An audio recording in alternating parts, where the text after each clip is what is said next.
ડોલરની સામે ભારતીય રૂપિયાનું એશિયામાં મે મહિનાની અંદર સૌથી વધારે ખરાબ પ્રદર્શન રહ્યું અને આખા મે મહિનાની અંદર ડોલરની સામે ભારતીય રૂપિયો છે એ 1.27% જેટલો નબળો રહ્યો। ડોલરની સામે ભારતીય રૂપિયો જે છે એ મે મહિનાની અંદર એશિયાના જે ચલણો છે એના કરતાં સૌથી વધારે નબળો રહ્યો। હોંગકોંગ છે, જાપાન છે અને ચીનનું યુઆન છે એની કમ્પેરિઝનમાં એશિયામાં સૌથી વધારે ભારતીય રૂપિયો નરમ રહ્યો। તો એના કારણ વિશે હું તમારી સાથે વાત કરીશ। મારું નામ રાજેશ શાહ છે અને તમે જોઈ રહ્યા છો ગુજરાતના સૌથી મોટા ડિજિટલ ન્યૂઝ પ્લેટફોર્મ ખબર છે.com। ડોલરની સામે ભારતીય રૂપિયાનું એશિયામાં મે મહિનાની અંદર સૌથી વધારે ખરાબ પ્રદર્શન રહ્યું અને આખા મે મહિનાની અંદર ડોલરની સામે ભારતીય રૂપિયો છે એ 1.27% જેટલો નબળો રહ્યો અને 85.57 રૂપિયા ઉપર પહોંચ્યો ડોલરની સામે। એપ્રિલ મહિનામાં ભારતીય રૂપિયો છે એ ડોલર સામે મજબૂત થઈને 83.94 સુધી પહોંચેલો હતો, પરંતુ મે મહિનાની શરૂઆતમાં જ ભારતીય રૂપિયો ગગડી ગયો અને ડોલર દીઠ 84.48 પર હતો, પરંતુ 31 મેના દિવસે 85 રૂપિયાને 57 પર પહોંચી ગયો। એટલે એશિયાના જે બીજા ચલણ છે, ચીનનું યુઆન છે, જાપાનનું યેન છે, હોંગકોંગનું ડોલર છે, એ બધાની સરખામણીએ ડોલરની સામે ભારતીય રૂપિયો સાવ તળિયે આવી ગયો। હવે જે નિષ્ણાતોએ આના કારણ આપ્યા છે કે શું કામ ભારતીય રૂપિયો નબળો પડી ગયો, તો સિન્હાન બેંક ઇન્ડિયાના ટ્રેઝરી હેડ કૃણાલ સોધાનીનું એવું કહેવું છે કે ટેરિફ અંગેની જે અનિશ્ચિતતા છે એને કારણે ઘણા રોકાણકારોએ રૂપિયાના સંદર્ભની અંદર જે લાંબા ગાળાની ખરીદી કરી હતી એ એમણે પાછી ખેંચી લીધી છે।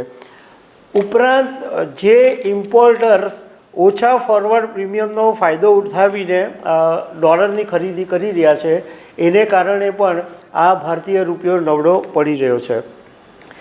એપ્રિલની શરૂઆતમાં એક વર્ષનું ડોલર રૂપિયાનું જે ફોરવર્ડ પ્રીમિયમ હતું એ 2.34% હતું, એ ઘટીને 1.94% થઈ ગયું છે।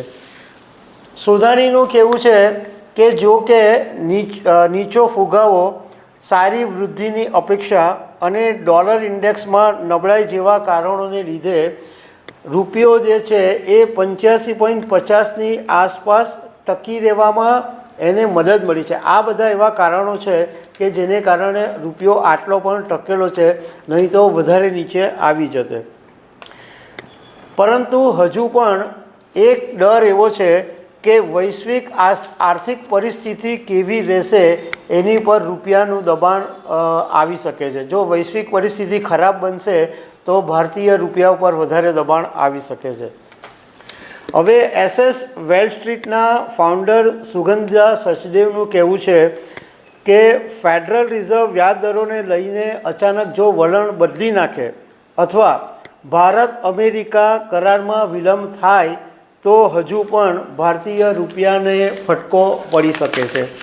હવે આ તો થઈ ટેકનિકલ વાત, પરંતુ એકદમ સામાન્ય ભાષામાં હું તમને થોડીક સમજ પાડવાની કોશિશ કરીશ કે ડોલરની સામે ભારતીય રૂપિયો ઘટવાનું એટલે શું એ શું હોય।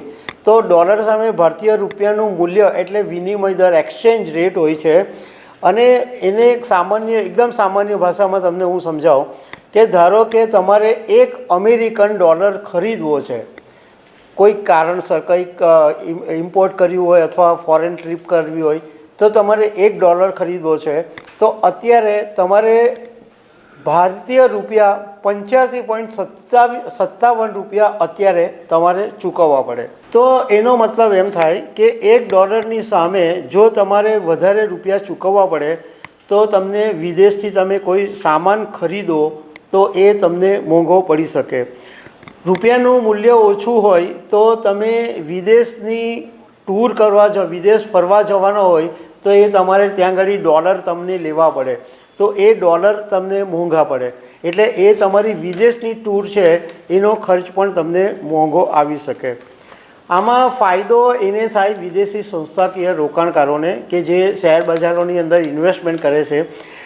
રૂપિયાનું મૂલ્ય ઘટે એટલે સંસ્થાકીય રોકાણકારો માટે ભારતની અંદર ઇન્વેસ્ટમેન્ટ કરવું સસ્તું બને. તો દર્શક મિત્રો, આવી અનેક વાતો સાથે અમે તમને મળતા રહીશું. Thank you very much.